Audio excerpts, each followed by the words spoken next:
It's the final chapter in a long legacy at the University of Oklahoma as OU President David Boren announced he's retiring. I'm Shay Rossi. I'm Lynn Casey, in tonight for Clay. We broke into programming and brought you his announcement live this afternoon. The former governor and U.S. senator says he's still planning to teach. New at 5, Fox 23's Rick Marinon is live in Norman at the OU campus. He's outside the president's house with why Boren says now is the time to say goodbye.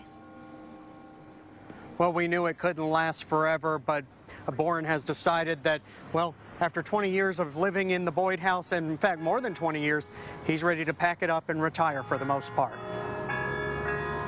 Serving as your president has been the most rewarding period of my life. After more than 20 years, OU President David Boren will say goodbye, announcing Wednesday that one of the most successful tenures as president of the state's largest university would end at the end of the school year. There comes a time when you just simply don't have the same reservoir of energy that I had when I first came here, for example, or that I had when I was the age of our students. Boren has led OU into unprecedented growth, and as the first man in state history to serve as governor, senator, and president of OU, he's not only left his mark on the campus, but on the hearts of the Sooner Nation. When is it the best time to step away? When is it the best time to step off the stage? And to me, it was when the university was as strong as it possibly could be. With Bob Stoops' retirement and now Boren's, Sooners felt it is the end of one of the most progressive eras in OU history, and Boren wanted to leave on a high note. Our university will live on, stronger than ever.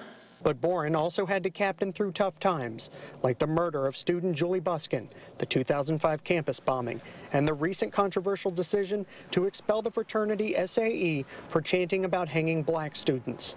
Boren says the way OU moved on is what will stay with him forever. We need to learn how to unify. We need to learn how to respect each other. And I can't think of any place where that lesson's being taught better than here at the University of Oklahoma. There was no announcement as for his replacement, and we are told now is a time to celebrate Boren's legacy for the rest of the school year.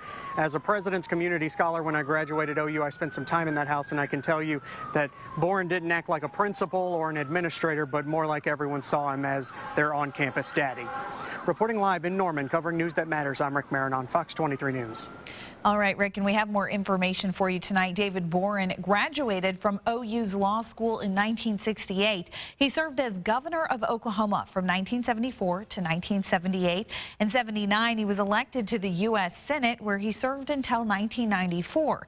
That year, he resigned from the Senate when he was named president of the University of Oklahoma. We have more about David Boren on Fox23.com. Burns Hargis, the president of Oklahoma State University, released a statement shortly after David Boren's announcement today. In it, he says, quote, "The state of Oklahoma owes David Boren its deepest gratitude.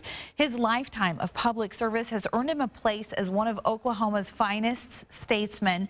We appreciate all he has done, and OSU wishes him all the best."